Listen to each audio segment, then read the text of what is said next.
പയ്യന്നൂർ ഉപജില്ലാ കലോത്സവം മൂന്നാം ദിനമായി ഇന്ന് സ്റ്റേജിൽ വാശിയേറിയ മത്സരങ്ങൾ 14ഓളം വേദികളിലായി നടന്നുകൊണ്ടിരിക്കുമ്പോൾ ഇപ്പോൾ കഴിഞ്ഞ ഹൈസ്കൂൾ വിഭാഗം ശാസ്ത്രീയ സംഗീത മത്സരത്തിൽ 1ാം സ്ഥാനം നേടിയ മാത്തൽ ഗവൺമെൻറ് ഹയർ സെക്കൻഡറി സ്കൂളിലെ ദേവരാഗാണ് നമ്മോടൊപ്പം ചേരുന്നത്.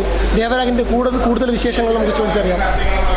ഈ ഒരു മത്സരത്തിൽ 1ാം സ്ഥാനം കിട്ടിയതിൽ ആരോടാണ് ആദ്യം തന്നെ നന്ദി പറയാനുള്ളത്? എൻ്റെ സാറിനോടാണ് ആദ്യമായിട്ട് നന്ദി പറയാനുള്ളത്. ഇപ്പോൾ ഇതിപ്പം നിങ്ങളുടെ ഈ ഒരു വിദ്യ അഭ്യസിപ്പിച്ച ആളുടെ പേരൊന്ന് പറയാം, ആളെക്കുറിച്ച് കൂടുതലായിട്ടൊന്ന് പറയാം. രാജേഷ് തൃക്കരിപ്പൂർ സാർ. ഏകദേശം എത്രത്തോളം ഏത് ഈ വയസ്സ് മുതലാണ് ഈ ഒരു ശാസ്ത്രീയ സംഗീത മേഖലയിലേക്ക് തുടക്കം കുറിച്ചത്? 6ാം വയസ്സ് മുതൽ തുടക്കം കുറിച്ചു. ആയിക്കോട്ടെ. അപ്പം ഇതിലിപ്പം നമ്മൾ കൂടുതലായിട്ട് ആർക്കെങ്കിലും നന്ദി പറയാനൊക്കെ ഉണ്ടാവില്ലേ ഈ ഒരു അവസരത്തിൽ? കൂടുതലായിട്ട് നന്ദി പറയാനുള്ളത് എൻ്റെ മാഷോട് തന്നെയാണ്.